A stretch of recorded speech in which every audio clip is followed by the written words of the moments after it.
Okay. అంతే. So మరి రేవంత్ రెడ్డి పాలన ఎట్లా అనిపిస్తుంది? ఇప్పుడైతే చూడలేనా, 2 సంవత్సరాలు అవుతుంది. ఇప్పుడు దాకా ఏం లే.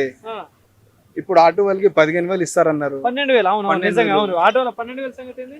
ఏం ఇయ్యలే, మా చంద్రబాబు సార్ ఇచ్చినండి ఆడ పండగకి పండగ ఏపీలో చేసుకొని ఇచ్చిండు కదా. 15,000 ఇచ్చినండి. మరి రేవంత్ రెడ్డి ఎందుకు ఇస్తలేడు మరి? ఏమో ఆ సార్కి తెలుసా అది. అడగాలిగా మరి, ఇప్పుడు ఓట్లు వేయడానికి వస్తాం కదా. అంటే ఎవరే వస్తే అడుగుదాం కదా సార్. ఆ, మీరు వచ్చినారు మేము చెప్తున్నాం, అంతే. వాళ్ళు వేరే వాళ్ళు వస్తే మేము అడుగుతారు సార్ మాకు 15,000 ఇస్తాను 12,000 ఇయ్యలే అని. తెలంగాణలో ఇద్దరు సీఎంలు వచ్చిలు, అప్పుడు కేసీఆర్, ఇప్పుడు రేవంత్ రెడ్డి. ఏ సీఎం మంచిగా అనిపిస్తుంది? కేసీఆర్ ఆ? కేసీఆర్ కేసీఆర్. ఓకే. 100% కేసీఆర్. సో ఇప్పుడు ఇందాక జూబ్లీస్ ఇక్కడ గెలుస్తాను, గవర్నమెంట్ కాంగ్రెస్ ఉంది కదా. ఇప్పుడు జనాలు ఏమంటే గవర్నమెంట్ది కాదా, పని ఎవరు చేస్తుండే, రైట్. ఓకే. గ్రౌండ్ వర్క్ లా పని ఎవరు చేస్తుండే. మరి నవీన్ యాదవ్ చేయడా? నవీన్ యాదవ్కి నేను చూడలే కదా నా. ఇంకొకటి కబ్రస్థాన్ది నడుస్తుంది, అవునవును. అది కూడా అయితే చూద్దాము. ఓకే.